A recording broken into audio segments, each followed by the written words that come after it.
Eh bien, pour faire suite à cette délicieuse partie musicale, nous accueillons Charlotte Lenoir. Regard ordinaire. Charlotte Lenoir. Radio Pine, regard ordinaire. Bonjour. Bonjour.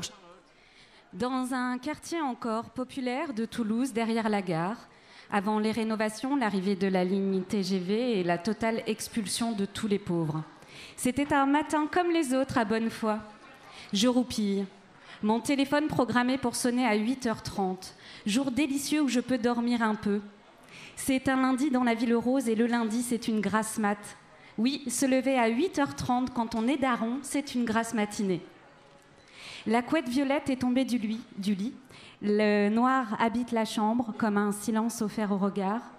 Les yeux clos, ouais, c'est plus pratique pour dormir. Et le souffle haletant, je rêve encore. Je cours. Je tente d'échapper à mes agresseurs dans une ville à feu et à sang. Je reconnais des visages. Mon fils est agrippé à moi comme un bébé singe à sa mère. Partout, des bruits d'explosion. Une voix retentit dans la ville, crachée par des enceintes greffées sur des drones. C'est le président. Il envoie inlassablement des injonctions au bonheur. Je me rappelle alors que nous vivons dans une apicratie tyrannique. J'ai eu le malheur de confier à mon collègue que j'accueillais la tristesse de ne plus voir mon fils que les week-ends. La police, enfin, les drones caméras et le logiciel de sécurité nationale nous traquent. Il faut qu'on passe une frontière. Mais pour aller où ? Toute l'Europe applique la même législation et utilise les mêmes outils de répression. Nous sommes maintenant poursuivis par des robots au visage du ministre déchu Gérard Collomb. Il me demande d'obéir, il me menace de tuer mon fils. Au moment où l'un des robots braque une arme paralysante vers moi, une grue des grands travaux nationaux pour la transition vers les modes doux de déplacement et le nouvel urbanisme descend une énorme chaîne. Je m'accroche. Nous voilà partis dans le ciel toulousain. Les petits doigts de l'enfant enfoncés dans mes côtes. Il se met à pleurer. Toutes les alarmes de la ville résonnent.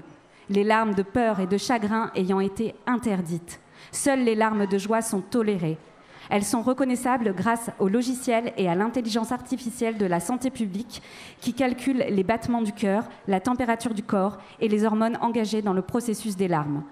Tout ça grâce à une appli intégrée dans tous nos téléphones qui suivent et enregistrent en temps réel toutes les données concernant la santé de l'individu.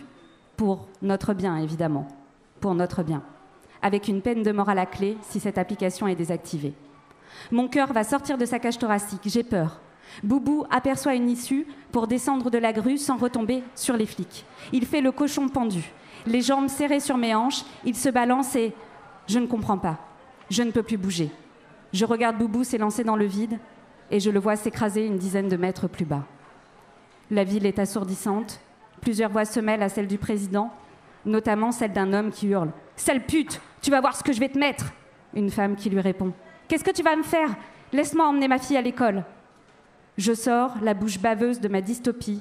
J'ouvre les yeux au 15 de la rue Béteil. Il est 7h17. Mes voisins rejouent leur scène de violence conjugale ordinaire.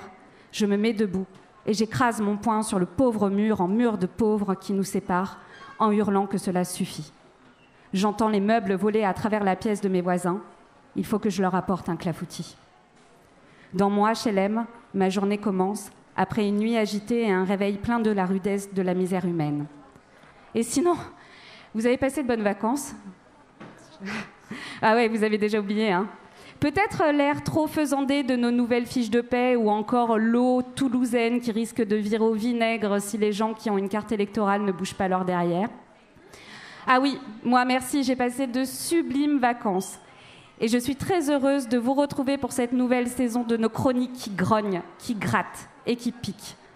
Mais tu vois, soit dit entre nous, la mère de l'année dernière, eh bien, elle grossit tranquille.